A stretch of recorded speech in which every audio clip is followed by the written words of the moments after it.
माझ्या घराभोवती 150-200 पोलीस, माझ्या ऑफिसभोवती पोलीस, माझ्या मिसेसच्या मागे पोलीस गाड्या, माझ्या आई वडिलांसोबत पोलीस, माझ्या भावासोबत, माझ्या बहिणीसोबत, आमच्या नातेवाईक सरकारी कर्मचाऱ्यांना टॉर्चर केलं, आमच्या बहिणीला टॉर्चर केलं. अरे आम्ही काय दहशतवादी आहे का? गाईचे कास तिकडं मुंबईकडं पुण्याकडं आणि गाईचं शेण आमच्याकडं. म्हणजे मी सरकार दणाणून सोडलं असतं शेतकऱ्यांच्या प्रश्नावर, सभागृह बंद पाडेपर्यंत वेळ आणली असते, कारण मी भगतसिंगाच्या विचाराचा माणूस. त्यामुळे आमच्यावर झालेलं कर्ज हे तुमच्या धोरणाचं पाप आहे, म्हणून आम्हाला कर्जमुक्त करणं ही तुमची जबाबदारी आहे. कारण माफ करायला आम्ही कोणती चूक केलेली नाही. की शेतकऱ्यांच्या आत्महत्या हे आपलं सगळ्यांचं अपयश आहे, सगळ्यांचं अपयश आहे, समाजातल्या सगळ्या घटकांचा अपयश आहे. सगळ्या घटकांवरचा शेतकऱ्यांचा विश्वास उडाला आणि मग तो जीवनयात्रा संपायला निघाला. पण ज्वारी, गहू, सोयाबीन, कापूस पिकवण्याचं तंत्रज्ञान अजून टाटा बिर्ला अंबानीच्या कारखान्यात नाही आहे. त्याच्यासाठी तुम्हाला आमच्या वावरातच यावं लागेल, लक्षात ठेवा. मग आज आमच्या बापाची फासाकडे जाणारी पावलं थांबवणं ही तुमची जबाबदारी नाही आहे का? सरकार म्हणून आम्ही कुणाकडे बघायचं? मुंबईला हजारो शेतकरी कर्जमुक्ती आणि पीक विमा हे सगळे विषय घेऊन आंदोलन करायला लागले. आमची कन्सेप्ट अशी होती की अरबी समुद्रामध्ये सातबारे बुडवायचे कर्जाचे आणि आम्ही कर्जमुक्त झालो. जिथं न्याय मागून मिळत नाही तिथं न्याय मुस्कटात हाणून मिळवावा लागतो. या महाराष्ट्रातल्या शेतकऱ्यांचा एक प्रचंड मोठा दबावगट येणाऱ्या काळामध्ये आम्ही तयार करणार आहोत. मी स्वतः राज्याचा दौरा करणार आहे, सगळ्या युथला एकत्रित करणार आहे, पुणे हे चळवळीचं केंद्र आम्ही करणार आहे. म्हणजे आम्ही सगळ्या जगात देशाला पोसायचं आणि आमचं पोरगं शाळेत जाऊन खिचडी मागणार. भिकारी आहे का? म्हणजे आम्हाला भिकारी बनवण्याचं काम तुम्ही करता.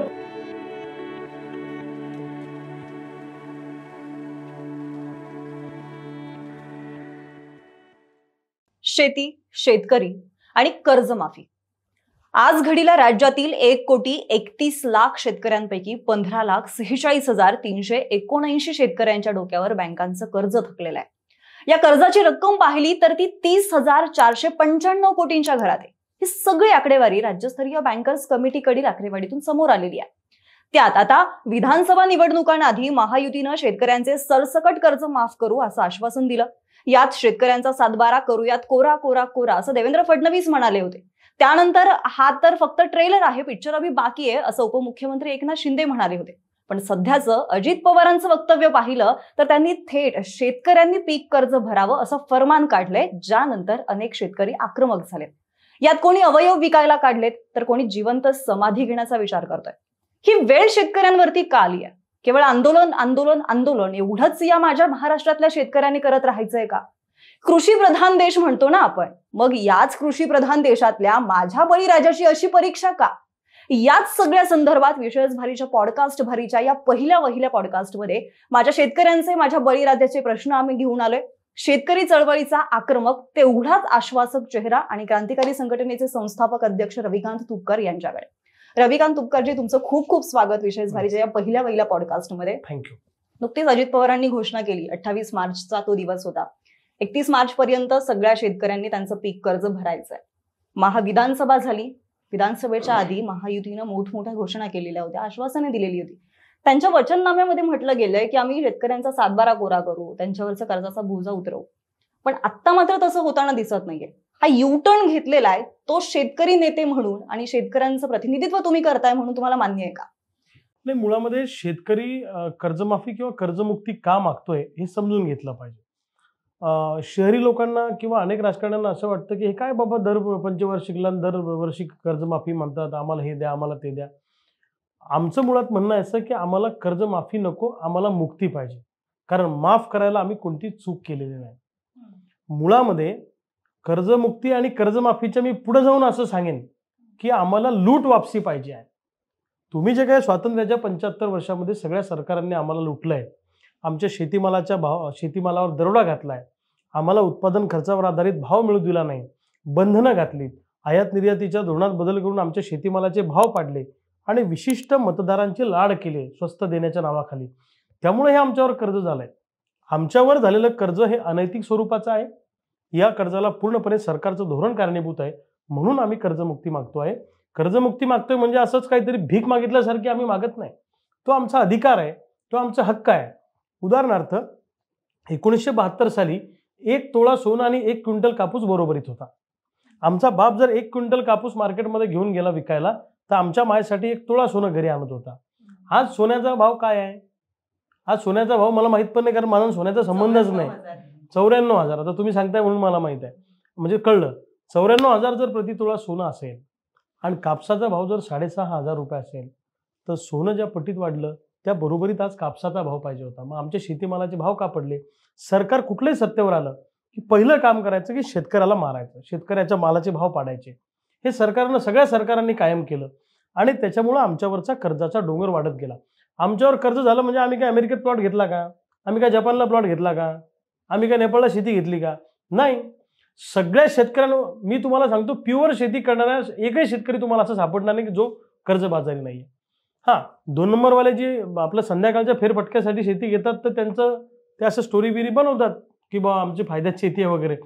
पण सगळ्या शेतकऱ्यांची शेती तोट्यात आहे, सगळ्या शेतकऱ्यांवर कर्ज आहे. त्यामुळे आमच्यावर झालेलं कर्ज हे तुमच्या धोरणाचं पाप आहे, म्हणून आम्हाला कर्जमुक्त करणं ही तुमची जबाबदारी आहे. अंबानीचा उद्योग तोट्यात गेला, अदानीचा उद्योग तोट्यात गेला, ललित मोदीचा उद्योग तोट्यात गेला, मोठमोठ्या राष्ट्रीय पातळीवरच्या उद्योगपतींचे उद्योग तोट्यात गेले की राईट ऑफच्या नावाखाली त्यांचं कर्ज तुम्ही माफ करता. मग आमचाही उद्योग तोट्यात गेलाय. त्यांच्यासारखा न्याय तुम्ही आम्हालाही द्या, अशी आमची मागणी आहे. सगळ्याच पक्षांनी कर्जमुक्तीचं आश्वासन माफीचं दिलं होतं. पण मग आता सरकार आल्यावर सरकार त्याला अनुकूल नाहीये कर्जमाफी करायला. पण मी एक तुम्हाला सांगतो, सरकारला जरी असं वाटत असेल की आम्ही कर्जमुक्ती करणार नाही, सरकारला कर्जमुक्ती करावीच लागेल. जनतेमध्ये प्रचंड रोष या विषयाला घेऊन लोक मरणाच्या दारात उभे आहेत. मी सोयाबीन कापूस पट्ट्यातून येतो. सोयाबीन कापसाची सध्याची परिस्थिती अशी आहे की 1 क्विंटलचा सोयाबीनचा उत्पादन खर्च हा 7,000 ते 7,500 रुपये आहे आणि बाजारात मिळणारा भाव हा 4,000 रुपये, 4,500 रुपये. कसं जगायचं आम्ही, मला सांगा तुम्ही. सरकारनं सोयाबीनची खरेदी अर्धवट केली, कापसाची खरेदी अर्धवट केली. सरकारचा 4892 रुपये भाव आणि आम्हाला लागले 7,000-7,500. म्हणजे माणूस म्हणून आमचं जगणं सरकार मान्य करणार आहे की नाही करणार आहे? आणि मी तुम्हाला सांगतो, जेव्हा जेव्हा अशा पद्धतीनं सत्तेचा उन्माद होतो किंवा गिनल्या जात नाही एखाद्या माणसाला की आम्ही तुम्हाला फाट्यावर मारतो, त्यावेळी असंतोष उफाळतो आणि त्याच्यातून एक उठाव होत असतो. मी तुम्हाला 100% सांगतो, कर्जमुक्तीच्या मुद्द्यावर गावगड्यातली सामान्य शेतकऱ्यांची पोरच आंदोलन हाती घेतील. कोणत्याही नेत्याशिवाय हे आंदोलन उभं राहू शकतं कर्जमुक्तीचं, अशी परिस्थिती. बरोबर आहे. तर मला या धरूनच विचारायचं आहे, शेतकऱ्यांचे प्रश्न इतके महत्वाचे आहेत सर. नक्कीच आपला भारत देश कृषीप्रधान देश आहे. राज्यातले जवळपास 90% लोकांचा व्यवसाय हा शेती आहे आणि शेतीवरती बऱ्याच लोकांचं गुजरानही चालतंय. पण आत्ताचं जर आपण एकूण सरकारची ध्येय धोरणं बघितली तर निवडणूक आता नुकतीच विधानसभा झाली आणि त्या निवडणुकीमध्ये महायुती सरकारनं किंवा महायुतीनं असं जाहीर केलेलं होतं की आम्ही जी शेतकरी सन्मान योजना आहे किंवा शेतकरी सन्मान निधी जो देणार आहोत त्यामध्ये भरघोस वाढ करू, आम्ही कर्जमुक्ती करू, असं त्यांनी एक आवाहन केलेलं होतं. पण आता एकूणच लाडक्या बहिणीचा जो बोजा बघितला, जो कर्जाचा झालेला आहे किंवा जे आता अर्थसंकल्पीय अधिवेशन झालं, इतका मोठा लाडकी बहीण योजनेचा जो मोठ्या प्रमाणावर निधी लाडक्या बहीण योजनेला दिला गेला, त्याचीच कुठेतरी कारण देत अजित पवार यांनी सांगितलं की अशा पद्धतीचं आहे. पण आत्ताच्या घडीला जर बघितलं, शेतकऱ्यांचा प्रश्न इतका महत्वाचा आहे, तुम्ही निवडणूक शेतकऱ्यांच्या प्रश्नावर लढवता, पण जशी निवडणूक होती त्यानंतर मात्र औरंगजेबाच्या कबरीचा प्रश्न महत्वाचा होतो, बीडच्या गुन्हेगारीचा प्रश्न महत्वाचा होतो, त्यानंतर कोणतरी उठतं आणि महापुरुषांबद्दल अवमान करतं. एकूणच जे राज्याचे प्रमुख प्रश्न आहेत त्यामध्ये पहिला शेतीचा आहे. मग असं असताना प्राधान्यक्रमाने हे प्रश्न महत्वाचे असताना आज कुठेतरी राज्याचं राजकारण किंवा राज्यकर्त्यांचा पूर्ण जे राजकारणाचे मुद्दे आहेत, विकासाचे मुद्दे आहेत, ते कुठेतरी अस्मिता आणि जातीपात, गुन्हेगारी याकडे शिफ्ट होत आहेत असं वाटत नाही. आणि या सगळ्यात शेतकरी दुर्लक्षित होतोय का, किती मोठ्या प्रमाणावर होतोय? नाही, मुळामध्ये हे सगळे मुख्य प्रश्न चर्चेत येऊ नये म्हणूनच काही प्रश्न तयार केले जातात. औरंगजेबाच्या कबरीचा प्रश्न, आता औरंगजेबाची कबर काय मागच्या महिन्यात लागली नाही, त्याला शेकडो वर्ष झाले ना. हा मुद्दा आत्ताच कसं काय समोर आला? कोणते मुद्दे जनतेसमोर आणायचे आणि कोणत्या मुद्द्यावर चर्चा घडून आणायची? सगळ्यात पहिले काय आहे, महात्मा ज्योतिबा फुलेने असं सांगितलं होतं की गुलामाला गुलामीची जाणीव करून द्या, त्याच्या पायातल्या बेड्या तो आपोआप काढेल. बरोबर? माणसं पहिले गुलाम करायची, म्हणजे इतकं आर्थिकदृष्ट्या त्यांना गरिबीत लोटायचं की ही माणसं लाचार आणि गुलाम झाली पाहिजे. आणि माणसं गुलाम झाली की माणसं हक्क मागत नसतात, माणसं भीक मागत असतात. आता आम्ही लोकांना म्हणतो चला सोयाबीनच्या भावासाठी मोर्चा काढू, आपण आंदोलन करू. लोक म्हणतात मोदीचे 2,000 रुपये कधी येणार आहे. म्हणजे बघा तुम्ही ज्या पद्धतीने हिटलर लोकांसोबत वागत होता, लोकांना संमोहित करणं एखाद्या विषयाला घेऊन, लोकांना खेळवणं, तशा पद्धतीनं या सरकारांचं काम सुरू आहे. औरंगजेबाच्या कबरीचा मुद्दा हा नंतर घेता येईल ना. तो काही पोटापाण्याचा प्रश्न, अस्मितेचा प्रश्न जरूर असू शकतो, पण तो पोटापाण्या आजच्या घडीला रोज 10 शेतकरी आत्महत्या करतात. 8 ते 10 शेतकरी हे खुद्द कॅबिनेट मंत्र्यांनी विधानसभेत सांगितलं, सरकारने कबुली दिली. मग आज आमच्या बापाची फासाकडे जाणारी पावलं थांबवणं ही तुमची जबाबदारी नाहीये का? सरकार म्हणून आम्ही कुणाकडे बघायचं? अरे तुम्ही सरकार हे मायबाप असतं. लेकराच्या वाटेतले काटे उचलण्याचं काम सरकारने करायचं असतं, मायबापाने करायचं असतं. मग अशा परिस्थितीमध्ये तुम्ही जर आम्हाला फाट्यावर मारणार असाल तर आम्ही काय अमेरिकेत जाऊन न्याय मागायचा का? अरे आम्ही आमचं घरानं तुम्हालाच सांगणार आहे. त्यामुळं मुख्य प्रश्नांपासून डायव्हर्ट होण्यासाठी याचा अनुभव मला कसा आला? आम्ही मागच्या 15 मुंबईला हजारो शेतकरी कर्जमुक्ती आणि पीक विमा हे सगळे विषय घेऊन आंदोलन करायला लागलो. आमची कन्सेप्ट अशी होती की अरबी समुद्रामध्ये 7 बारे बुडवायचे कर्जाचे आणि आम्ही कर्जमुक्त झालो अशी स्वतःच घोषणा करायची. जेव्हा पिकलं तेव्हा लुटलं, आता देणं घेणं फिटलं, आम्ही तुमचं देणं लागत नाही. किती साधं आंदोलन आहे, किती सोपं आंदोलन आहे. पण एवढं आंदोलन दाबलं सरकारने. म्हणजे माझ्या घराभोवती 150-200 पोलीस, माझ्या ऑफिस भोवती पोलीस, माझ्या मिसेसच्या मागे पोलीस गाड्या, माझ्या आई वडिलांसोबत पोलीस, माझ्या भावासोबत, माझ्या बहिणीसोबत, आमच्या नातेवाईक सरकारी कर्मचाऱ्यांना टॉर्चर केलं, आमच्या बहिणीला टॉर्चर केलं. हे सांगा रविकांत तुपकर कुठे? मी भूमिगत होऊन मुंबईला पोहोचलो. बुलढाणा जिल्ह्यातल्या 250 गाड्या कॅन्सल केल्या, चालकांना अटक केली, गाड्यांचं सगळ्या कार्यकर्त्यांना अटक केली. अरे आम्ही काय दहशतवादी आहे का? आणि मी पण माझ्या आयुष्यात एवढं बघितलं नाही कधी. 21 वर्षाच्या चळवळीच्या काळामध्ये लाठीचार्ज झाले, आमच्यावर गोळीबार झाले, पण अशा पद्धतीने आंदोलन सप्रेस करण्याचे मी कधी बघितलं नाही. मुंबईला ज्यावेळी आम्ही गेलो त्यावेळी महाराष्ट्रातले अनेक लोक तिथं आंदोलनासाठी आले, तर पोलिसांना आमच्या अंगावर पाठवलं. अरे आम्ही काय करणार होतो? मुळामध्ये कर्जमाफीचा मुद्दा चर्चेत येऊ द्यायचा नाही, सोयाबीन कापसाच्या भावाचा मुद्दा चर्चेत येऊ द्यायचा नाही, असं सरकारचं धोरण आहे. म्हणून हे भावनिक मुद्दे काढले जातात, थँकलेस मुद्दे काढले जातात आणि त्याच्यावर ठरवून चर्चा केली जाते. तुम्ही नेत्यांची, विधानसभेतली काही नेत्यांची भाषणं ऐका, विविध पक्षाच्या ज्या नेत्यांना आपण मोठं मानतो त्यांची वक्तव्य ऐका, इमॅच्युअर वक्तव्य. लहान लहान पोरं त्यांच्यापेक्षा चांगलं बोलू शकतात. हे काही बोलायचं थिल्लर खालच्या पातळीवर. माझं म्हणणं आहे की महाराष्ट्रातले लोक तुम्हाला फॉलो करतायत, त्यांनी काय आदर्श घ्यायचा तुमच्याकडनं? आज महाराष्ट्र, मला सांगा, तंत्रज्ञान किती जरी पुढे गेलं असलं, कोण मंगळावर जाऊ दे, कोण चंद्रावर जाऊ दे, मोबाईलमध्ये मी काय बोलतो आता हे अमेरिकेतला माणूस ऐकत असेल, पण ज्वारी, गहू, सोयाबीन, कापूस पिकवण्याचं तंत्रज्ञान अजून टाटा, बिर्ला, अंबानीच्या कारखान्यात नाही आहे. त्याच्यासाठी तुम्हाला आमच्या वावरातच यावं लागेल, लक्षात ठेवा. तुम्ही जर शेतकऱ्याला जपलं नाही आणि शेतकरी जर शेती सोडून जायला लागला तर उद्या इंद्रजित भालेराव असं म्हणतात की शेतकऱ्यांनी नाही केला पेरा तर तुम्ही काय खाणार धतुरा. तशीच परिस्थिती आहे. त्यामुळं मुख्य प्रश्नापासून लक्ष विचलित करण्यासाठी अशा अनेक मुद्दे उपस्थित केल्या जातात आणि त्याच्यामध्ये खेळवल्या जातात. पण रविकांतजी, तुम्ही आता म्हणालात की तुम्ही मुंबईला आंदोलन केलं, पाणी 7 बारे तुम्ही बुडवणार होतात, पण खरंच 7 बारे केवळ बुडवल्यानं शेतकरी मोकळे होतील का कर्जातून? असं आहे की आंदोलन हा एक सत्याग्रहाचा भाग असतो. आपल्या भावना सरकारला कळल्या पाहिजे, आपलं म्हणणं सरकारला कळलं पाहिजे, आपला आक्रोश सरकारला कळला पाहिजे, याच्यासाठी आंदोलन असतं. बरोबर. म्हणजे 7 बारे बुडवले म्हणजे आम्ही कर्जमुक्त होऊ असं नाही. एक्झॅक्टली. पण एक संदेश आम्हाला सरकारला द्यायचा आहे की आमच्या सगळ्या शेतकऱ्यांचं म्हणणं असं की आम्ही आता तुमचं कर्ज भरू शकत नाही. जसं आता तुम्ही असं म्हणाल की लेकरू रडल्यावरच म्हणजे दूध पाजायचं असतं का त्याच्या आईने त्याला? अरे लेकरू रडल्याशिवाय त्याच्या त्या आईला कळणारच नाही त्याला भूक लागली म्हणून. तसं आम्ही जोपर्यंत एखादा प्रश्न घेऊन जात नाही, आमचं म्हणणं मांडत नाही, तर सरकारला कसं कळणार आहे? एकदा पृथ्वीराज बाबा मुख्यमंत्री होते आणि तेव्हा आम्ही खूप आंदोलन त्या सरकारच्या काळात केली. तेव्हा तर मला तडीपार केलं होतं त्या सरकारने 2014ला. तेव्हा एकदा ते याला आले बुलढाण्याला, तेव्हा आम्ही त्यांना निवेदन दिलं. तेव्हा ते म्हणाले की मला माहितच नाही सोयाबीनचा प्रश्न एवढा गंभीर आहे. ऊसाचा माहिती आहे, कारण ऊसाचे लोक रस्त्यावर उतरतात त्यामुळे आम्हाला माहिती आहे. आणि आम्ही पहिल्यापासून सोयाबीन कापसाचा प्रश्न फोकस करतो, ऊसाचा प्रश्न फोकस करतो. असं आहे की भांडल्याशिवाय या देशात न्याय मिळत नाही. मग आता इंग्रज या देशामध्ये 150 वर्ष होते. आता त्या काळात जर आपण असो, आपण त्यांना म्हटलं असं आंदोलन करून कुठे न्याय मिळणार आहे का? 150 वर्ष लागले पण लढाई थांबली नाही. हा प्रश्न सुटायला वेळ लागेल, एखादी पिढी खपेल आमच्यासारखी अजून, पण किमान आमचं नाव लढणाऱ्यांच्या यादीत राहील आणि कुणीतरी आपल्या बाजूने लढत होतं ही भावना शेतकऱ्यांच्या पोरांच्या मनामध्ये तयार होईल. आज निराशेचं वातावरण आहे, काही केलं तर काही होणार नाही असं चित्र आहे. पण इतिहासाचा जर का अभ्यास केला तर जिथं जिथं राक्षसी प्रवृत्तीचा उन्माद होत असतो तिथं जिथं कुणीतरी काळरूपानं एखादं नेतृत्व पुढे येत असतं किंवा काळ त्याला घालत असतो. इंदिराजींनी आणीबाणी लावली, रस्त्यावर आला की टाक तुरुंगात, रस्त्यावर आला की 2 वर्ष तुरुंगात टाका रासुकाच्या नावाखाली, बरोबर आहे.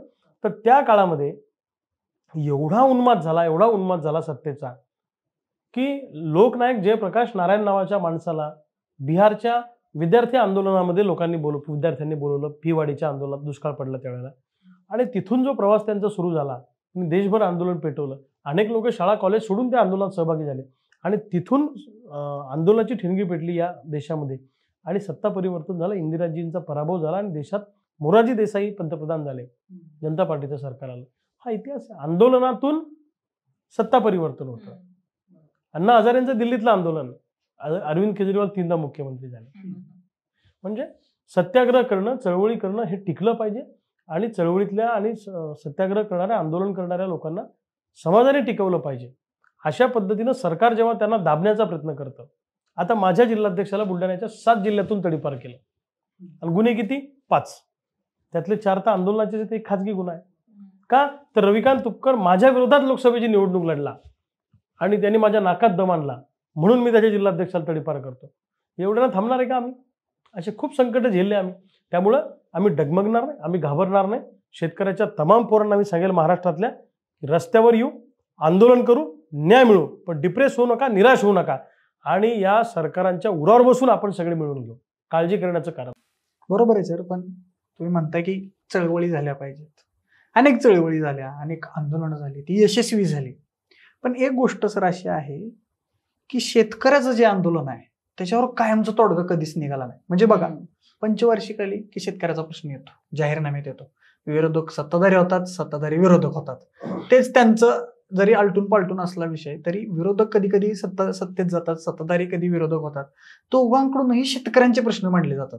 प्रत्येक वेळेस जाहीरनाम्यात जाहीर केले जातात.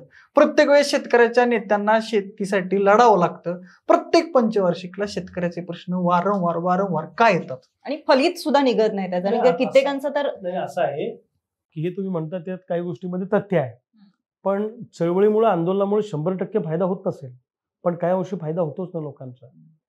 म्हणजे आता जसं आम्ही दरवर्षी पीक विम्याचं आंदोलन करतो, सोयाबीन कापसाच्या भावाचं करतो, तर 2 वर्ष आम्ही सोयाबीन कापसाला भाव देऊ शकलो आंदोलनामुळं, आम्हाला यश मिळालं. पीक विम्याचा प्रश्न, आमच्यावर लाठीचार्ज झाला, आम्ही तुरुंगात गेलो, पण बुलढाणा जिल्ह्यातल्या आणि अनेक जिल्ह्यातल्या लोकांना पीक विमा मिळाला.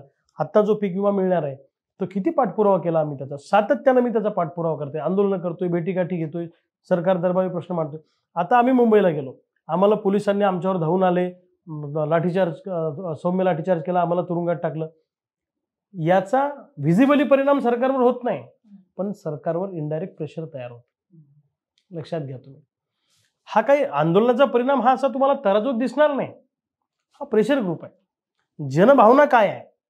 जनभावना ज्यावेळी आपल्या विरोधात चालली तेव्हा तो निर्णय घ्यावा लागतो.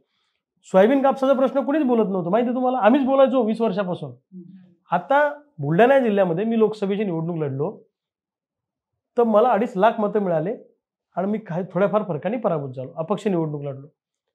आता सगळ्या पक्षाची लोक पीक विम्याचा प्रश्न म्हणतायत. कशाचं द्योतक आहे? कशाचं द्योतक आहे? त्या शेतकऱ्यांनी माझ्या पाठीशी राहिले, एकजूट दाखवली म्हणून आता ती भाषा करतायत. हे इतके दिवस बोलत नव्हते कोणी. मग या आंदोलनाचा चळवळीचा हा परिणाम होतो. ऊसाची आंदोलन आम्ही एवढी केली. अहो मला सांगा, 400-500 रुपये ऊसाच्या टनाचा भाव आज 3-3.5 हजारापर्यंत गेला. हा आंदोलनामुळे, चळवळीमुळेच गेला ना. चळवळीमुळे प्रस्तावित व्यवस्थेवर अंकुश राहतो, नेत्यांवर अंकुश राहतो आणि यांची हिंमत होत नाही काय करायची.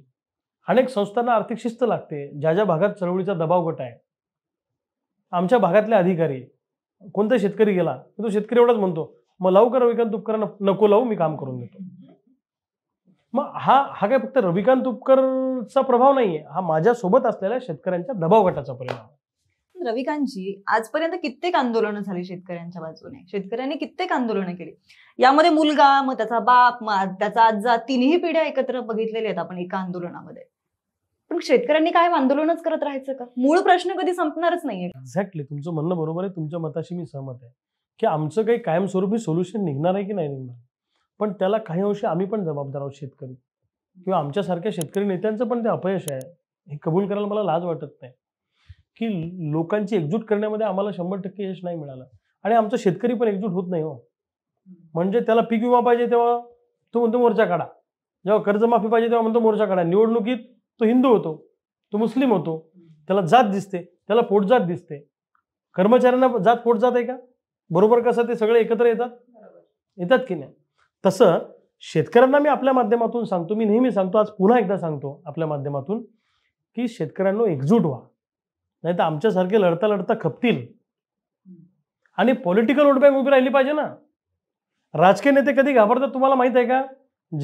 जोपर्यंत तुम्ही राजकारणात येण्याची भाषा करत नाही तोपर्यंत तुम्ही त्यांच्या दृष्टीने खूप चांगले असता. तुमच्यामुळं जर त्यांच्या खुर्चीला धक्का लागला तुमच्या आंदोलनामुळं, तर मग मात्र ते तुम्हाला विरोध करतात.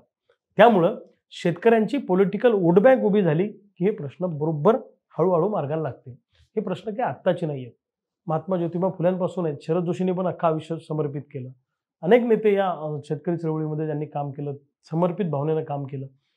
माझं म्हणणं आहे की 10 मागण्या केल्या 5 मान्य होतील, 5 मागण्या केल्या 3 मान्य होतील. आभाळ एवढं फाटलेलं आहे, एवढं आभाळ आपण शिवू शकत नाही. थोडा थोडा सगळ्यांनी शिवण्याचा प्रयत्न करूया आणि त्या चळवळीचा एक भाग होऊया, असं आम्हाला वाटतं. इंग्रजाला जर 150 वर्ष लागले म्हणून काय लढाई सोडून दिली थोडी? ठीक आहे, आता मला 21 वर्ष झाले, माझ्या अगोदरचे अनेक नेते लढले म्हणून काय लढाई सोडायची थोडीच असते. बचेंगे तो और लढेंगे और जीतेंगे. एखाद्या आंदोलनात यश येईल, एखाद्या याच्यात नाही येणार. 2-4 आंदोलनामध्ये यश मिळणार नाही, पण एखादा उठाव असा होईल की यश मिळेल. त्यामुळं आशावादी आम्ही आहोत आणि मी तुम्हाला 100% सांगतो, या राज्यामध्ये शेतकऱ्यांचा एक मोठा उठाव येणाऱ्या काळामध्ये तुम्हाला दिसेल. शेतकऱ्यांचे अनेक प्रश्न आहेत सर. म्हणजे हमी भाव तर आहे सगळ्यात महत्वाचा प्रश्न. म्हणजे कर्जमाफीच्या अगोदर कोणतेही शेतकरी नेते किंवा आंदोलक आम्हाला कर्जमाफी नाही दिली तरी चालेल पण हमी भाव द्या, अशा पद्धतीची एक मागणी शेतकऱ्यांकडून होते. हा एक प्रश्न आहे. त्याचबरोबर शेतकऱ्याच्या बाबा लाईटीचा प्रश्न आहे, मोटरीसाठी त्याच्या लाईट येत नाही, अशा अनेक प्रश्न आहेत शेतकऱ्यांचे. आता क्लायमेट चेंज झालं, म्हणजे आता बघितलं आपण तर वातावरण राज्यातलं मयुरी तर पूर्णपणे सगळीकडं पाऊस, अवकाळी पावसाचं वातावरण आहे आणि बऱ्याच लोकांचं नुकसान झालेलं आहे. हे शेतकऱ्यांचे मेन प्रश्न आहेत. हे प्रश्न बाजूला राहून हे प्रश्न बाजूला करण्यासाठी काही दिवस सरकारने एक स्ट्रॅटेजी आखली असं मला तर वाटतं की कुठलेही प्रश्न सुरू. म्हणजे आता काही दिवसांपूर्वी बघितलं तर महिला गॅस सिलेंडरचे दर वाढलेत म्हणून ओरडत होत्या, म्हटलं की त्यांच्या खात्याला पैसे टाक.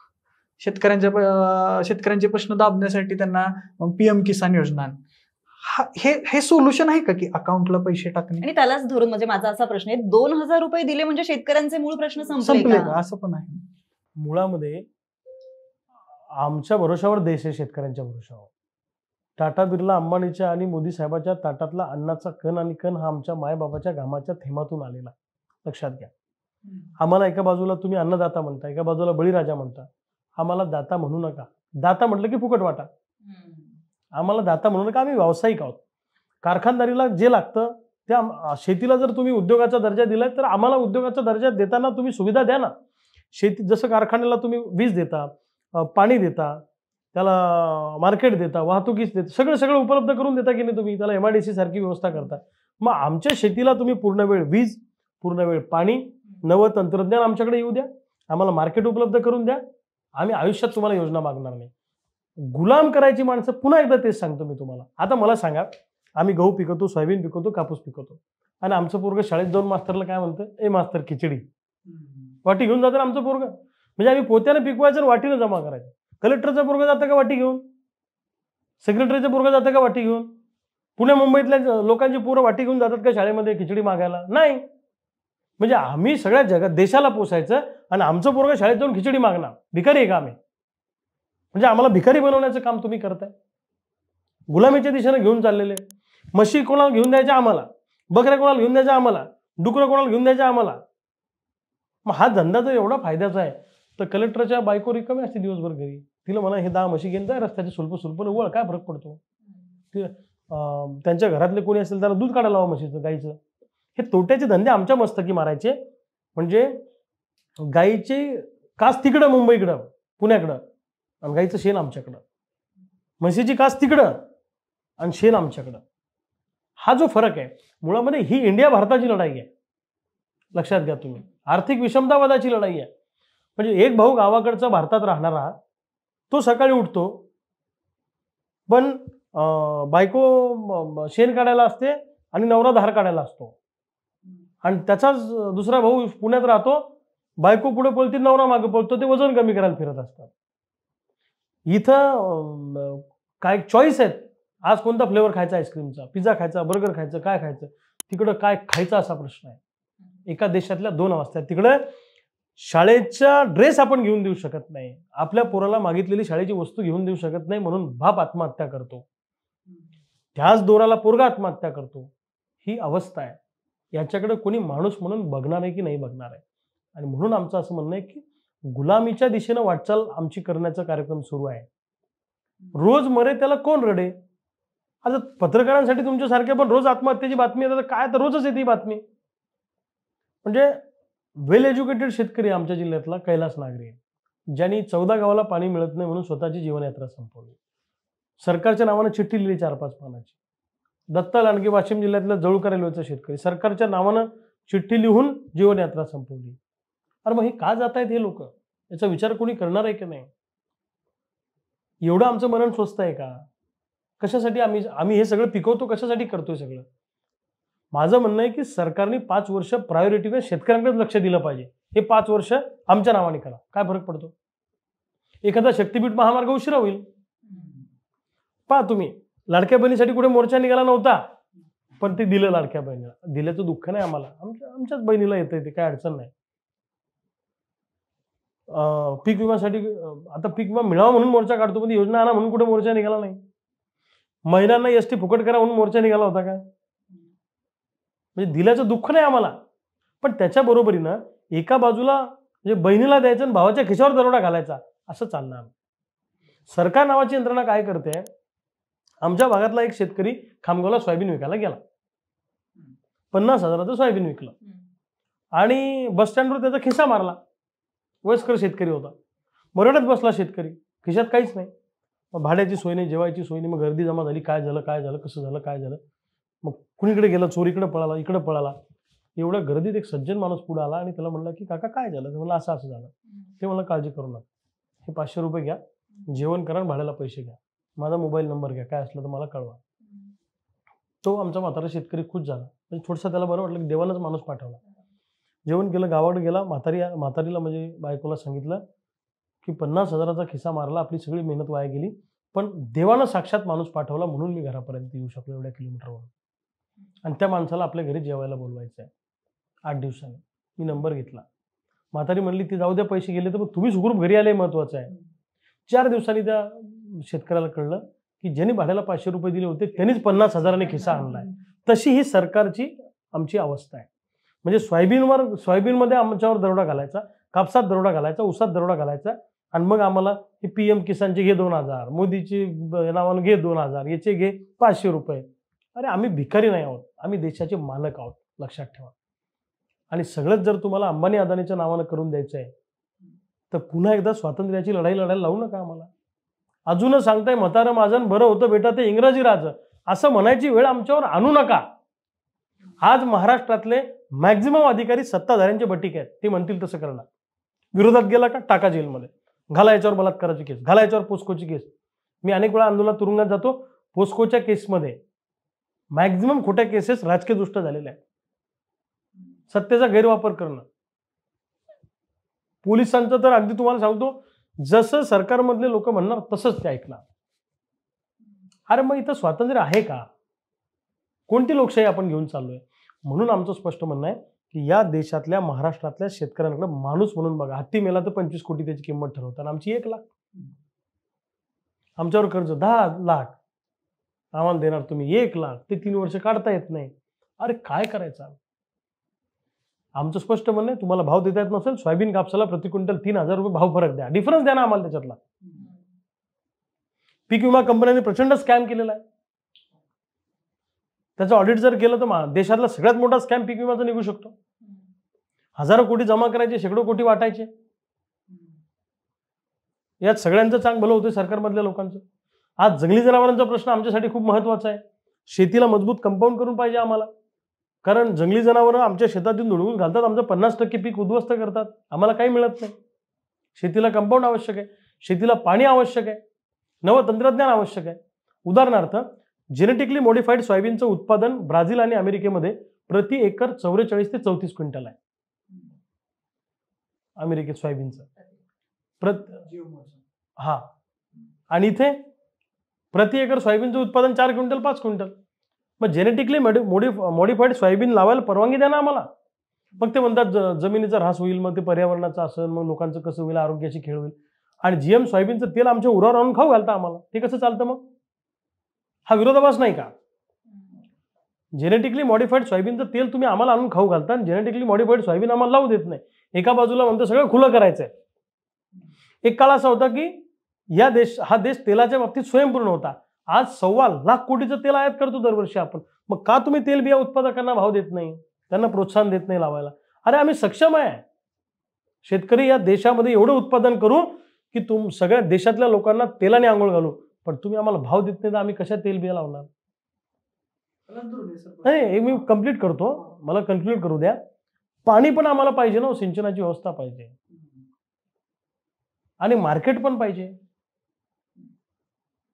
मार्केटमध्ये जर एखाद्या व्यापाऱ्याने आम्हाला फसवलं त्याची हमी पाहिजे. खरेदी करायचं असेल तर पूर्ण धान्य आमचं खरेदी करा. नावापुरती हेडलाईन मॅनेजमेंट पुरती खरेदी करू नका. सरकारच्या योजना थोडक्यात तुम्हाला सांगू कशा आहे. उदाहरणार्थ सरकारने एक योजना आणली की दिवाळीमध्ये या गावामध्ये आम्हाला खोबरेल तेलाची 1-1 लिटरची बॉटल वाटप करायची आहे, पण बारीक कंसामध्ये अटी व शर्ती लागू. मग अटी आणि शर्ती काय? ज्याच्या डोक्यावर एकही केस नसेल अशा माणसाला ती बॉटल मिळेल, गावातल्या एखाद्या माणसाला मिळेल ती बॉटल. मग पेपरला बातमी काय येणार? तेलाची बॉटल वाटप झाल्या गावामध्ये. अरे पण त्याला अटी शर्तीत बसलेच नाही ना लोक. असं सरकारचा उद्योग आहे. त्यामुळं आमचं स्पष्ट म्हणणं आहे की या शेतकऱ्यांकडे सहानुभूतीनं पहा, त्यांना मदत करा, आणि सरकार जर करणार नसेल तर जिथं न्याय मागून मिळत नाही तिथं न्याय मुस्कटात हाणून मिळवावा लागतो. या महाराष्ट्रातल्या शेतकऱ्यांचा एक प्रचंड मोठा दबावगट येणाऱ्या काळामध्ये आम्ही तयार करणार आहोत. मी स्वतः राज्याचा दौरा करणार आहे, सगळ्या युथला एकत्रित करणार आहे, पुणे हे चळवळीचं केंद्र आम्ही करणार आहे, आणि सगळ्या महाराष्ट्रातल्या तरुण तरुणींना घेऊन या राज्यामध्ये शेतकऱ्यांचा एक दबावगट म्हणा किंवा एक स्वातंत्र्याची लढाई शेतकऱ्यांच्या दृष्टीनं आम्ही उभी करणार. आता देणारं सरकार आहे तुम्ही म्हणताय, बरोबर ना? योजना असतील, थोडक्यात पैशांरूपी ज्या योजनांरूपी जे पैसे दिले जातात, आमिष असेल, देणारं जरी सरकार असेल तरी घेणारे आपणच आहोत ना.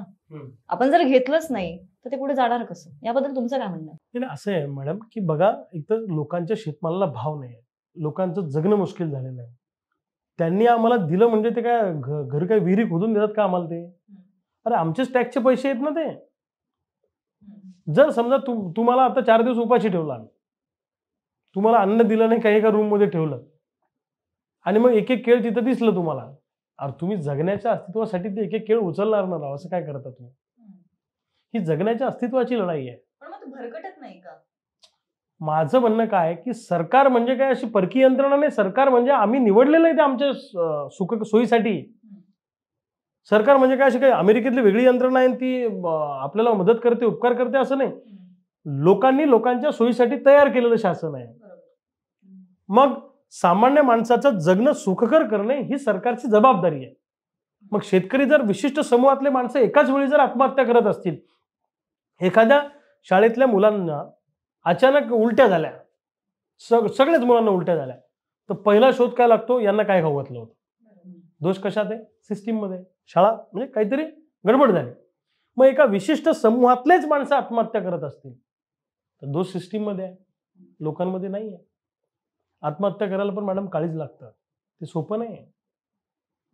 जीवन संपवायला काळीज लागतं, एवढं सोपं काम नाही, धाडसाचं काम आहे ते. पण असंच कोणी स्वतःचं आयुष्य संपवत नाही. त्यामुळं तुम्ही जे म्हणता की ही योजना घेऊ नका, ती योजना घेऊ नका, अरे पण आमच्या खिशावर दरोडा घातलाय आणि आम्ही हे घ्यायचं नाही, ते घ्यायचं नाही, मग आम्ही करायचं काय? कसं जगायचं? जे 2 वर्षानं संपवायचं ते आज संपवावं लागेल ना आम्हाला. आम्ही काही भीक घेत नाही आहोत, लक्षात ठेवा. जगण्याच्या अस्तित्वासाठीचा आमचा संघर्ष आहे आणि आमचेच पैसे आहेत ना ते पैसे. लाडक्या बहिणींना ते खर्च झाल्यामुळे आज कुठेतरी कर्जमाफी मिळत नाहीये असं म्हणणं आहे. मी तुम्हाला सांगतो, शेतमालाला जर का उत्पादन खर्चावर आधारित 50% नफा या सूत्राप्रमाणे भाव दिला तर शेतकऱ्याला कोणतीच योजना नको, लाडकी नको, लाडका नको. त्यालाच धरून विचारतो मी, स्वामीनाथन आयोग स्थापन झाला हमी भावासाठी, शिफारशी लागू झाल्या, शिफारशी लागू नाहीच झाल्या, शिफारशी केल्या स्वामीनाथन आयोगाने. त्या शिफारशी काही मोजक्या पिकांपुरत्या मर्यादित राहिल्या, भले ते आता काहीच मिळत नाहीये, शिफारशी लागू झालेल्या नाहीये. हमीभाव मिळत नाही हा प्रश्न आहेच. निर्यात बंदी सारखा वेगळाच विषय आहे. सामान्य लोकांना म्हणजे जी मिडल क्लास लोक आहेत, जी शहरी आहेत, त्यांना खुश ठेवण्यासाठी शेतकऱ्यांना हमीभाव दिला जात नाही. मगाशी तुम्ही सांगितलं की तेलाचे भाव वाढत आहेत पण सोयाबीनचे भाव वाढत नाही. ह्याचं इकॉनॉमिक्स काय आहे सर? म्हणजे नक्की जर तेलाचा डबा 2000च्या क्रॉस होत असेल, 2000 किमतीच्या क्रॉस होत असेल, पण सोयाबीनचा दर 4000 आणि 5000 इथं स्टक राहतोय, मग हे मधले पैसे जात आहेत कुठे? नाही, मुळामध्ये सोयाबीनचं इकॉनॉमिक्स समजून घेतलं पाहिजे, अर्थशास्त्र काय ते. या देशामध्ये सोयाबीनचं यावर्षीचं उत्पादन आहे जवळपास 1,200 lakh metric tonne. 1 kilo soybean जेव्हा तुम्ही मिलमध्ये घालता म्हणजे क्रश करता तेव्हा त्याच्यातून 18% तेल निघतं आणि 82% DOC निघते. DOC means D oil cake, त्याला मराठीमध्ये सोयापेंड म्हणतात. सोयापेंडीचा म्हणजे DOCचा उपयोग हा फिशचं खाद्य आणि पोल्ट्रीचं खाद्य म्हणून तो केला जातो. आपल्या देशाचं कन्झम्पशन DOCचं 60 ते 65 लाख मेट्रिक टन आहे आणि उरलेली DOC तुम्ही निर्यात करा अशी आमची मागणी आहे. सोयाबीनचा भाव हा तेलावर कमी आणि DOC वर जास्त अवलंबून आहे, लक्षात घ्या तुम्ही. DOCची निर्यात जर का केली परदेशामध्ये, आपल्या DOCला प्रचंड डिमांड आहे, कारण आपली नॉन GM DOC आहे, नॉन GM सोयाबीन आहे, त्याच्यामुळे त्याला खूप डिमांड आहे परदेशामध्ये. पण दुर्दैवाने पोल्ट्रीच्या लॉबीच्या प्रेशरमध्ये त्याचं फीड वाढू नये म्हणून पोल्ट्रीची लॉबी खूप स्ट्रॉंग आहे, ती सरकारवर प्रेशर तयार करते, त्यांचे व्यवहार होतात आतून आणि त्याच्यामुळे ती DOC निर्यात करत नाही. त्यांना स्वस्तात खाद्य मिळालं पाहिजे. तेल आयात करतात हे दरवर्षी तिखट, त्याच्यामुळे पण सोयाबीनचे भाव पडतात. जेव्हा सोयाबीनचे भाव जर तुम्ही वाढवले, त्यांना भीती वाटते की तेल महाग होईल, ग्राहकांचं काय? मग ग्राहकांना तुम्ही सबसिडी द्या, तुम्ही अनुदान द्या. पण शहरातला विशिष्ट मतदार जोपासायच्या नादामध्ये शेतकरी संपतोय याचा विचार कोणीच करत नाही. म्हणून सोयाबीनचे भाव वाढवायचे असतील तर DOC निर्यात करणे आणि तेलावरचं आयात शुल्क वाढवणे, म्हणजे तेल बसा इकडे येणार नाही, बरोबर सोयाबीनचे दर वाढते. हे त्याच्या पाठीमागचं इकॉनॉमिक्स आहे. कापसाचं पण सगळ्या शेतमालाचं तसं आहे. सरकार काय करते? सरकार म्हणते आम्ही सगळं खुलं केलं आणि शेतकऱ्यावर बंधनं घालायची, निर्यात बंदी लादायची कांद्यावर. अरे जाऊ दे ना आमचा माल, आम्ही प्रचंड पिकवतो, जाऊ द्या परदेशामध्ये. आपल्या देशातला माल जर परदेशामध्ये विकला जात असेल तर आनंद वाटायला पाहिजे की नाही? पण शेतकऱ्याच्या शेतीमालाचे भाव पडले तर शेतकरी फार काही करू शकत नाही. यांना आपण कसंही वेळेवर काही करून घेता येईल, पैसा वाटून, दारू वाटून, असं त्यांच्या मनामध्ये भावना आहे आणि आम्ही शेतकरी एक संघ नाही, त्याचा हा सगळे लोक गैरफायदा. एक्झॅक्टली, माझा प्रश्न मगाशी तोच होता, शेतकऱ्यांची एकजूट का नाहीये? मी 2000चा प्रश्न मगाशी म्हटले की 2000 दिले म्हणजे शेतकऱ्यांचे प्रश्न संपले का, किंवा तुम्हाला 2000 रुपये दिले सरकारने म्हणजे तुमच्या अडचण संपली का? तर अजिबातच नाही. मग इथे जी शेतकऱ्यांची एकजूट दिसत नाही त्याची कारण काय आहेत? का नाही शेतकरी एकत्र येत? का नाही सरकारवर दबाव निर्माण करत? ही जी लढाई आहे शेतकऱ्यांची, ही म्हणजे अर्थवादी लढाई आहे. या देशामध्ये जेव्हा अर्थवादाच्या लढाया उभ्या राहतात, पोटापाण्याचे प्रश्न उभे राहतात, तेव्हा जातीवादी गिधडं घिरट्या घालतात आणि ह्या सगळ्या लढाया आंदोलन संपवतात. लक्षात घ्या. लोकांना संमोहित करायचं, लोकांचं जातीचं स्पिरिट जागृत करायचं, धर्माचं करायचं आणि मग हे सगळे मूळ प्रश्न बाजूला राहतात. त्याच्यामुळे शेतकरी संघटित होत नाही आणि दुर्दैवानं काही वेळा झाला शेतकरी संघटित तर शेतकरी नेत्यांकडून त्यांचा भ्रमनिराश झाला. अनेक लोक राजकीय वळचणीला गेले. मग त्यांनी म्हणजे राजकारणात जाऊन सक्सेस व्हावं, सत्तेत जाऊ नये या मताचं मी नाही आहे, बिलकुल जावं, पण इंटेन्शन तुमचं नेमकं काय? मग काही ठिकाणी भ्रमनिराश झाल्यामुळे पण लोकांचा विश्वास उडाला आणि मग त्याचा प्रॉब्लेम आमच्यासारख्या लोकांना पण येतो मग, की बाबा तुम्ही पण असंच करणार का, जसं इतरांनी केलं तसं. मग ते जरा कठीण जातं आम्हाला सगळं करायला आणि कदाचित आमच्यासारखे शेतकरी नेते पण विश्वास संपादन करण्यामध्ये कमी पडले असतील, त्याच्यामुळे ते सगळ्यांचंच अपयश आहे. म्हणजे तेच ना, शेतकऱ्यांची तर एकजूट दिसत नाहीच आहे, शेतकरी नेत्यांची सुद्धा एकजूट दिसत नाही. आणि मॅडम म्हणजे मी तुम्हाला सांगेन की शेतकऱ्यांच्या आत्महत्या हे आपलं सगळ्यांचं अपयश आहे. सगळ्यांचं अपयश आहे. समाजातल्या सगळ्या घटकांचा अपयश आहे. सगळ्या घटकांवरचा शेतकऱ्यांचा विश्वास उडाला आणि मग तो जीवनयात्रा संपवायला निघाला. शेतकरी स्वतःला संपवतोय का, त्याचं कारण समाजातले सगळे घटक त्याला म्हणजे जबाबदार आहोत आपण. जबाबदारी कोणाला झटकता येणार नाही. सगळ्यांवरचा शेतकऱ्यांचा विश्वास उडाल्यामुळे तो जीवन संपवायच्या दिशेला निघालेला. मयुरीच्या प्रश्नाला धरून माझा एक प्रश्न आहे सर, की प्रत्येक शेतकरी नेत्याचा प्रवास हा शेतकऱ्यांचे प्रश्न मांडता मांडता सुरू होतो आणि तो सत्ताधाऱ्यांच्या वळचणीला जाऊन बसण्यापर्यंत थांबतो. हे असं का होतंय? अनेक शेतकरी नेत्यांची मी नाव घेऊ येत नाही, पण तरी पण सांगेन की बरेच शेतकऱ्यांचा नेत्यांचा प्रवास हा असा सुरू होतो, शेतकऱ्यांचे प्रश्न अगदी आक्रोशपणे मांडले जातात, आंदोलनं होतात, पण कुठंतरी थोडंफार स्पेस मिळाली की तेच शेतकरी नेते सत्ताधाऱ्यांच्या वळचणीला जाऊन बसतात आणि त्यांचा आवाज बंद होतो, कायमचाच बंद होतो. हे बघा, सत्तेत जाणं, सभागृहात जाणं, आमदार होणं, खासदार होणं हे काही वाईट मी मानत नाही. आपल्याकडे काय आहे की एखादा आंदोलन करायला लागला की त्यानं फक्त आयुष्यभर आंदोलनच केलं पाहिजे आणि जो दीर्घकाळ सत्तेत राहतो त्यानं फक्त सत्तेतच राहिलं पाहिजे असं नाहीये. लढणारी शेतकऱ्यांची पोरं जर का सत्तेत गेली, सभागृहात गेली, शेवटी प्रश्न कुठे सुटणार आहे? हा सभागृहात सुटणार आहे. कायदे मंडळात जाऊन शेतकऱ्याची बाजू मांडायला 4 लोक लागतील ना. इकडं आम्ही 1 लाख शेतकऱ्यांचा मोर्चा काढणं आणि तिकडं 5 आमदारांनी सभागृह बंद पाडणं हे बरोबरीतलं आहे ना. त्यामुळं शेतकरी आंदोलनातले लोक सभागृहात गेले तर वाईट वाटण्याचं काही कारण नाही, ते सत्तेत गेले तरी वाईट वाटण्याचं कारण नाही. माझं म्हणणं असं आहे की तिथे जाऊन ते जर आपले प्रश्न मांडत असतील तर आपला त्याला पाठिंबा आहे. पण ते इकडे शेतकऱ्यांसाठी मोर्चा काढतात, तिथे जाऊन शेतकऱ्यांसाठी काहीच मांडत नसतील सभागृहात जाऊन, तर मग त्याला आमचा आक्षेप आहे. म्हणजे आपल्या लोकांच्या डोक्यात काय की रविकांत तुपकर आंदोलन करतो ना, मग त्याला आयुष्यभर असंच खपावं.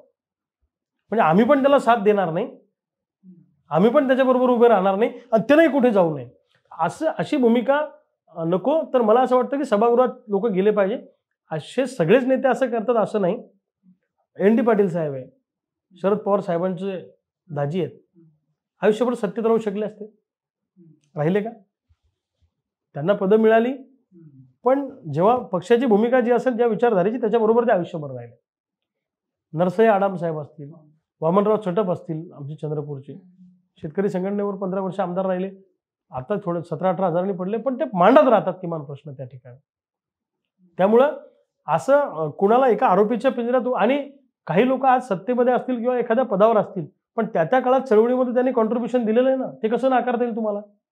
एखादा माणूस चळवळीत 10 वर्ष काम करतो, कोणी 20 वर्ष करतो, कोणी 25 वर्ष करतो, एखादा आयुष्यभर करतो, पण त्या 10 वर्षात त्यांनी दिलेला चळवळीसाठीचा वेळ हा तुम्हाला नाकारता येणार नाही. नक्कीच नाकारता येणार नाही. पण ज्यावेळेस तुम्ही सत्तेत सहभागी होता, सभागृहात जाता, त्यावेळेस मागच्या 20-25 वर्षांची जाण ठेवून ते प्रश्न तिथे मांडले पाहिजेत. ते मग माझं तेच म्हणणं आहे ना की ते प्रश्न जर तिथे मांडले तर त्याला आमचा पाठिंबा आहे, पण ते प्रश्न जर तिथे जाऊन तुम्ही मांडणार नसाल तर मग त्याला आमचा आक्षेप आहे.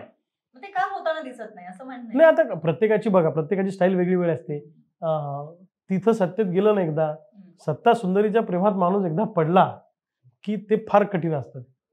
तुम्ही चळवळीतून येता ना, मग बाकी नॉर्मल लोकांचं तर समजू शकतो आपण. जाऊन राहून आलोय ना. बघा कसं आहे, आम्ही नेहमी म्हणतो की सोयाबीन कापसाचा भाव म्हणजे शेतमालाचा भाव म्हणजे नांगरता नांगरता सापडलेली सीता आहे, आणि आपली सीता आता रावणाने पळून नेली आहे, आणि आपल्याला यांना आमदार खासदारांना हनुमान म्हणून तिथं पाठवायचं आहे, आणि आपला शेतमालाचा भाव तिथून आणायचा आहे. अनेक लोकांना इथून हनुमान म्हणून पाठवलं तर ते लंका पाहून तिकडेच राहिले. तर आता मी पण महामंडळाचा अध्यक्ष होतो, वस्त्रोद्योग महामंडळाचा, मलाही मंत्र्याचा दर्जा होता, मलाही मलबार इल्ला घर होतं, सगळ्या गोष्टी होत्या, पण माझा जीव नाही रमला तिथं. ज्या प्रश्नासाठी आपल्याला इथं लोकांनी पाठवलं, त्या प्रश्नाची जर इथं चर्चाच होत नसेल किंवा काही तिथं मुद्देच तिथं उपस्थित केल्या जात नसतील तर मग इथं कशाला राहायचं? मी राजीनामा दिला, एसटीने गावाकडे आलो. असं नाहीये सगळेच नेते असं वागतात असं सरदोपट म्हणता येणार नाही. अनेक नेते आहेत, काही नेत्यांना आयुष्यभर तिकडे संधी मिळत नाही म्हणून ते सांगतात की मग नाही आम्ही तिकडे जाणारच नाही किंवा आम्हाला तिकडे जायचंच नाही, पण सगळे चाचपडत असतात. आणि असं आहे की चळवळीमध्ये काम करताना काही दशकानंतर माणूस थकतो. त्याला जर लोकांची साथ मिळाली नाही त्या कार्यकर्त्याला तर तो थकतो, डिप्रेस होतो, त्याचं कुटुंब उघड्यावर येतं. शरद जोशी साहेबांनी युनोमधली नोकरी सोडली IASची, आणि शेतकऱ्यांसाठी त्या माणसाने आयुष्य उधळून लावलं स्वतःचं. त्यांच्या बायकोनी जीवनयात्रा संपवली. त्यांच्या दोन्ही मुली, त्यांना वडिलांचं प्रेम मिळालं नाही आयुष्यभर. बेचिराग केलं स्वर्गीय शरद जोशी साहेबांनी स्वतःचं आयुष्य, तरी लोकांनी त्यांच्यावर टीका केली, तरी त्यांच्यावर खालच्या पातळीवरचे आरोप झाले. महात्मा फुल्यानंतर या देशातल्या शेतकऱ्यांना एवढ्या मोठ्या प्रमाणात संघटित जर कोणी केलं असेल स्वर्गीय शरद जोशी साहेबांनी केलं. मग आमच्यातलेच काही शेतकरी नेते पुन्हा स्वतःचं राजकीय हे टिकवण्यासाठी मग वाटेल त्या तडजोडी पण करतात. जसं मी आपल्याशी बोलताना मग सांगितलं इंटरव्ह्यूच्या आधी की डाव्यांनी डावा विचार पुढे नेला, शरद जोशी साहेबांनी उजवा विचार पुढे नेला. मग आमच्यातले काही नेते असे आहेत की ते कधी समाजवादी झाले, कधी डावे झाले, कधी उजवे झाले, सोयीनुसार ते बदलत गेले. मग लोकांनी का विश्वास ठेवा त्यांच्यावर? त्याच्यामुळे ठीक आहे, आता तो खूप विस्तृत चर्चेचा भाग आहे.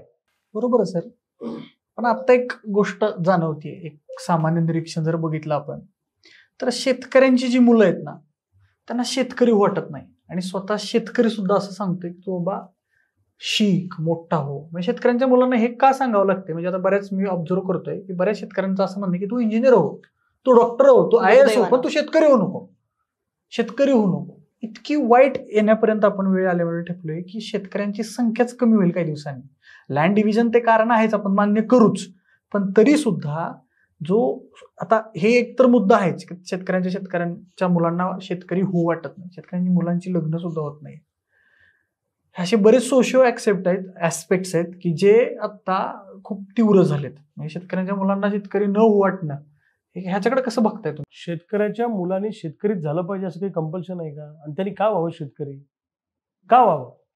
अनेक तत्वज्ञाने आम्हाला डोस देतात इथं मोठ्या मोठ्या शहरांमध्ये राहून की शेतकऱ्याचे पोरं शेतीतून बाहेर पडतात. अरे का करावी? आजा खपताना त्यांनी पाहिला, बाप खपताना त्यांनी पाहिला, आईचे हाल त्यांनी पाहिले, आणि त्याला स्वतःचे हाल करून घ्यायचे नाही, किंबहुना त्याच्या वडिलाला आपल्यासारखे त्याचे हाल होऊ द्यायचे नाही. प्रत्येक शेतकऱ्याला असं वाटतं की जी माझे वाईट हाल झाले ते माझ्या मुलीचे होता कामा नये. आणि मुलगी देताना सुद्धा मी थोडा आर्थिक ज्याचा स्तर चांगला आहे चपराशाला देईल, पण मी शेतकऱ्याला देणार नाही, कारण जे हाल माझे झाले आई म्हणून ते हाल माझ्या पुरीचे होता कामा नये. 25 एकरावाल्याची तीच परिस्थिती आहे, 50 एकरावाल्याची तीच परिस्थिती आहे, आणि 5 एकरावाल्याची पण तीच परिस्थिती आहे. हा व्यवसाय तोट्यात आहे. मी तुम्हाला सांगितलं ना 1972चं सोनं आणि कापसाचं उदाहरण तुम्हाला सांगितलं. प्रति तोळा सोनं किती? 94,000. मग आज त्या तुलनेनं जर आमचा कापूस वाढला असता तर आज पुणे मुंबईच्या पुरी आमच्याकडे आल्या असत्या ना. शरद जोशी साहेबांच्या आंदोलनात एक म्हण होती, साहेबाची पोरगी काय म्हणते, शेतकरी नवरा नाही म्हणते. आमच्या सोयाबीन कापसाला चांगला भाव असता तर साहेबाची पोरगी काय म्हणती, गावाकडचंच पाहिजे म्हणते. पण ती म्हणतच नाही. त्याचं कारणच ते आहे ना. ह्या सगळ्याकडं म्हणजे जर बघितलं, शेती हे आपलं एक प्रायमरी सेक्टर आहे, प्राथमिक क्षेत्र आहे. मग सरकारला असं वाटत नाही का आपलं, म्हणजे का वाटत नाही की आपलं प्राथमिक क्षेत्र संपेल काही दिवसांनी आणि पूर्ण इकॉनॉमिक्स डिसबॅलन्स होईल, असं का वाटत नाही सरकारला? सरकार का उद्योगधंदे आणि ज्या मेट्रो सिटीज आहेत अशा भागांकडे का लक्ष देते? का त्याला वाटत नाही की प्राथमिक क्षेत्र जगलं पाहिजे? का वाटत नाही? काय नक्की कारण काय त्याच्यामध्ये? तिथं कुणाला पडलेलं नाही दादा काही. तिथं जेवढं लुबाडता येईल 5 वर्षात कितना खेचते आपण, उसका पडा आहे. ते काय कोणाच्या घरचं चाललंय तिथं? पुढचं सरकार पाहत बसेल आल्यावर कोणाचं काय ते. पूर्वीचे राजकारणी ज्या नैतिकतेनं नीतिमूल्यानं राजकारण करत होते तसे अलीकडचे राजकारणी तसे राहिले नाही, लक्षात घ्या. आणि किती शेतकरी आमचे मेले, संपवलं त्यांनी जीवन. काय त्यांना घेणं देणं या लोकांना? भावना संपल्या, व्यवहार संपला, माणुसकी नावाची गोष्ट राजकीय नेत्यांमधली संपली, आणि त्याच्यामुळे ही सगळी परिस्थिती तयार झालेली आहे. मी शेतकऱ्याच्या पोरांना आपल्या माध्यमातून आवाहन करतो की हिंमत न हरता, स्वतःचं आयुष्य न संपवता, नसेल नोकरी लागत तर प्रक्रिया उद्योग उभा करा, ट्रेडिंगमध्ये उतरा. आता मी काल परवा संगमनेरला होतो, तिथे मला बटाट्याचे शेतकरी भेटले. म्हणजे बटाटा आम्ही पिकवायचा आणि हल्दीरामनं त्याच्यावर प्रक्रिया करून तो 10 पट किमतीने विकायचा. मग तो हल्दीरामवाला हेलिकॉप्टरने फिरणार आणि आमच्या पायात चप्पल नाही. म्हणून मी आपल्या पोरांना असं आवाहन करतो की आता प्रक्रिया उद्योगात उतरा, आता हल्दीराम सारखं व्हा. आपल्या मालाचं मार्केटिंग आपणच करा, आपला ब्रँड आपणच तयार करा आणि ट्रेडिंगमध्ये उतरा, मार्केटिंगमध्ये उतरा. उत्पादक तर तुम्ही आहातच, पण आता तुम्ही मार्केटिंगमध्ये उतरलं पाहिजे आणि आपल्या मालाचं ब्रँडिंग आपण केलं पाहिजे. माझा प्रश्न पुढचा तोच होता की शेतकरी आहे, तो पिकवतोय, मग जर माझा माल दुसरीकडे जाऊन मी विकण्यापेक्षा त्याच्यावरती प्रक्रिया करून मीच त्याचा उत्पादक पण झालो तर हा विचार प्रत्येक शेतकरी का नाही करत, आणि जर केला त्याला बॅरिगेट्स काय येतात मध्ये? असं आहे की विचार कोणी पण करू शकतो मॅडम, पण हे सगळं करायला पैसा लागतो. लक्षात घ्या तुम्ही. म्हणजे समजा आता मला सोयाबीनवर प्रक्रिया करायची आहे, प्रक्रिया उद्योग उभा करायचा आहे, तर त्याला भाग भांडवल लागतं, त्याला पाण्याची सोय लागते, त्याला वीज लागते. इथं पेरणीची सोय नसते आमची. लक्षात घ्या. बँका उभ्या करत नाही. आमची बाजारातली पत संपली आहे शेतकऱ्यांची. म्हणजे आमची 10 लाखाची प्रॉपर्टी घेऊन आम्हाला कर्ज किती 20,000 रुपये देतात ते. लक्षात घ्या.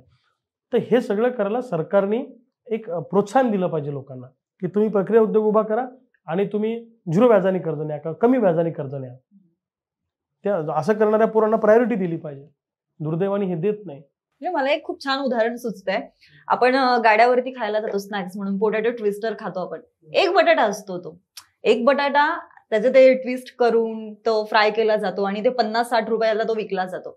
तसं बघायला गेलं तर 50-60 रुपयामध्ये 2-3 किलो बटाटे सहज येतात. असे काही ऑप्शन्स ही शेतकरी मुलं का नाही? नाही करतायत आता. तुम्ही करत नाही असं नाही, म्हणजे एकदमच असं म्हणता येणार नाही. पण आताची जी नवीन पिढी आहे ती सोशल मीडियावर खूप ऍक्टिव्ह आहे, किंवा जगाच्या भिंती तुटल्यात. आता जग एकवटलं आहे सगळ्याच्या अर्थाने. तर अनेक पोरं आता या दृष्टीने पावलं टाकतायत, उद्योगाच्या दृष्टीने पुढे येत आहेत. पण अनेकांना मार्गदर्शन मिळत नाही. रिस्क घ्यायला थोडंसं पोरं आमचे घाबरतात खेड्यापाड्यातले, की हा जो उद्योग तोट्यात गेला तर मग तर अवघडच आहे. पहिला शेती उद्योग तोट्यात आहे, मग नवीन काय करायला गेलं. पण नो रिस्क नो गेम. तर मी आपल्या सगळ्या पोरांना सांगेल की उद्योगाच्या दिशेनं पावलं टाका. छोटे छोटे उद्योग, कामाची लाज वाटू देऊ नका. आपल्याला अस्तित्व आपलं ठेवण्यासाठी कोणतंही काम करायची लाज न वाटू देता आपल्या पोरांनी पुढे गेलं पाहिजे. सरकारच्या विरोधातली लढाई आपण तीव्र करत राहू, पण पॅरलली आपण आपला एक अजेंडा पण सेट करत राहिलो पाहिजे आणि आपला उद्योग पण आपण उभा करू शकलो पाहिजे. मगाशी रविकांत सरांनी एक प्रश्न टाळला, म्हणजे मी विचारला होता पण तुम्ही त्याचं उत्तर देणं टाळलं, की शेतकरी नेत्यांची एकजूट का नाही दिसत? अच्छा, शेतकरी नेत्यांची, मला वाटलं शेतकऱ्यांची. आता बघा कसं आहे की प्रत्येक शेतकरी नेत्याची एक वेगळी वेगळी विचारधारा आहे.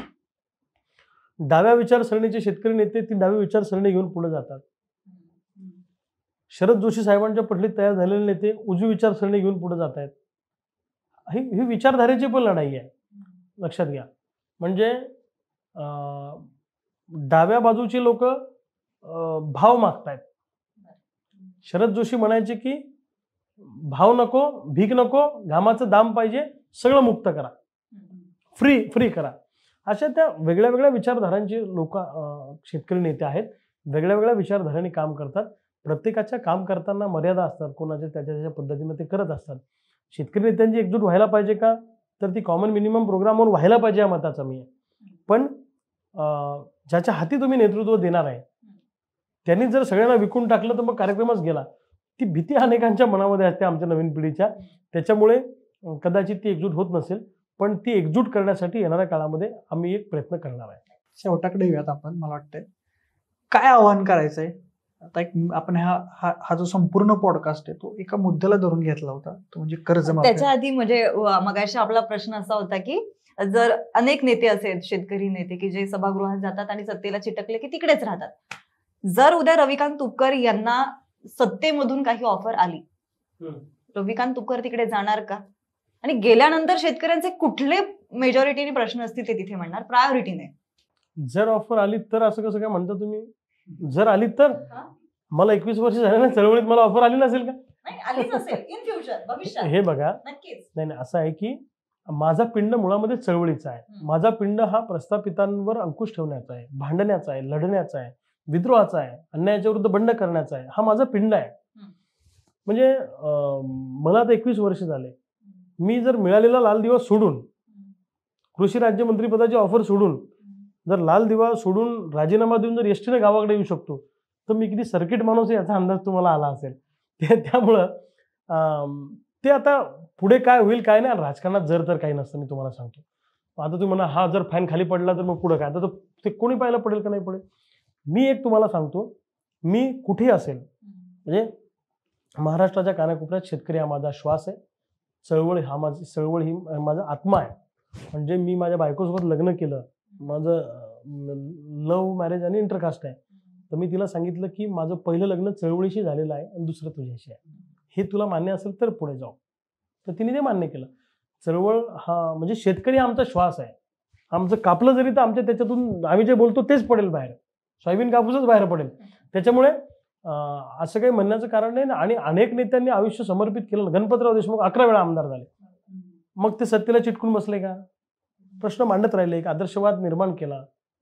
अशा अनेक लोक आहेत ना. तर त्याच्यामुळे आता पुढचा प्रवास कसा होतो ते मला माहित नाही. पण निश्चितपणे मी मरेपर्यंत शेतकऱ्यांना सोडणार नाही. शेतकऱ्यांबरोबरच राहू. शेतकऱ्यांचे प्रश्न मांडत राहू. रक्ताच्या शेवटच्या थेंबापर्यंत लढत राहू. हे मी मात्र ठरवलं. नक्कीच याच मुद्द्याला येऊयात आपण. आणि मला एक वाटतं की आपला जो आजचा पॉडकास्ट आहे तो कर्जमाफी आणि कर्जमुक्ती या संदर्भालाच धरून होता. काय वाटतंय, काय सरकारला आवाहन कराल? सरकार भरकटते का शेतकऱ्यांच्या प्रश्नांपासून? भरकटत असेल तर त्यांना काय आवाहन करून तुम्ही शेतकऱ्यांच्या प्रश्नांवरती आणाल?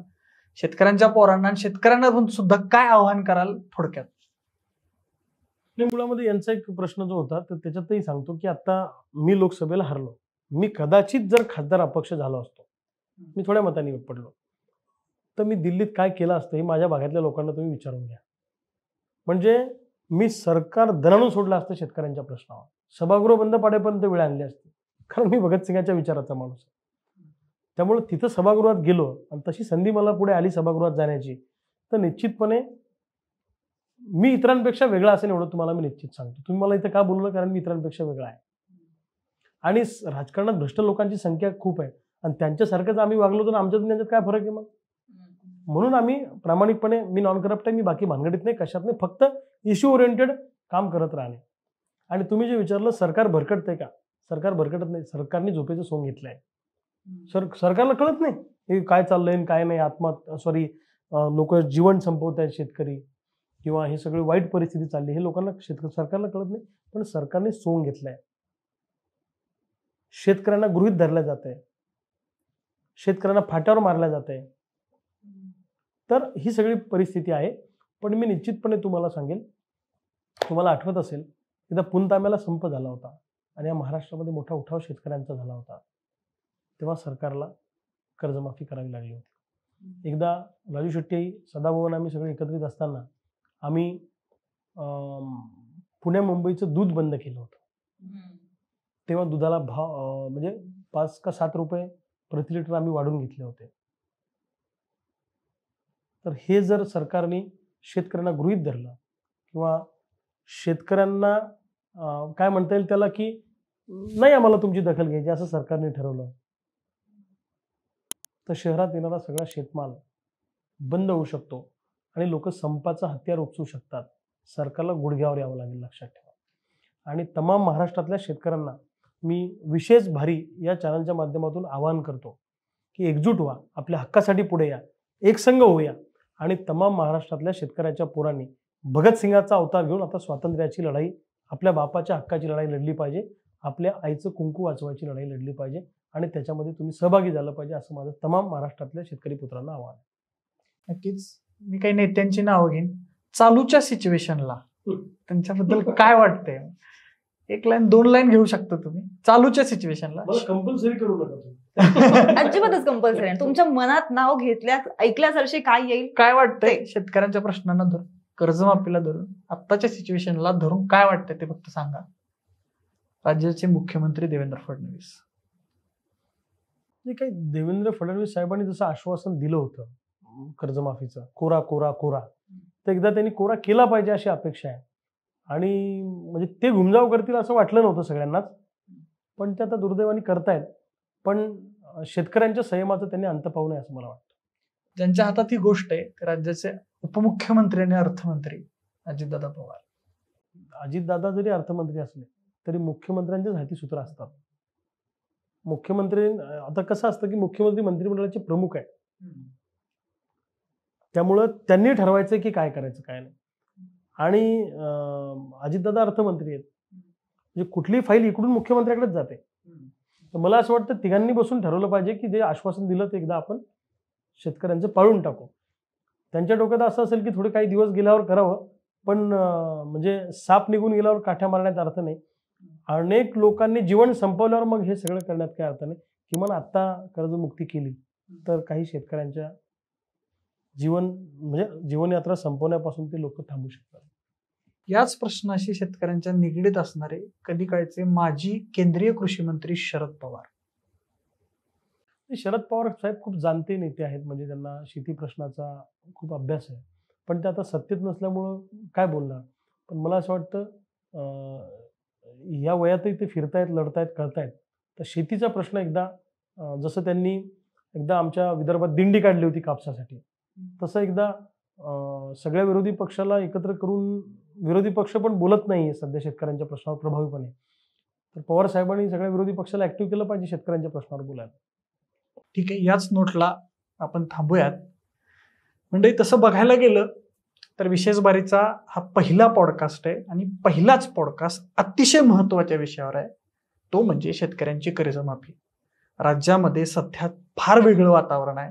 गुन्हेगारी वाढतीये, बेरोजगारी वाढते आणि त्यामध्ये गेले कित्येक दशकं एक सामान्य कॉमन प्रश्न आहे, तो म्हणजे शेतकऱ्यांच्या आत्महत्येचा.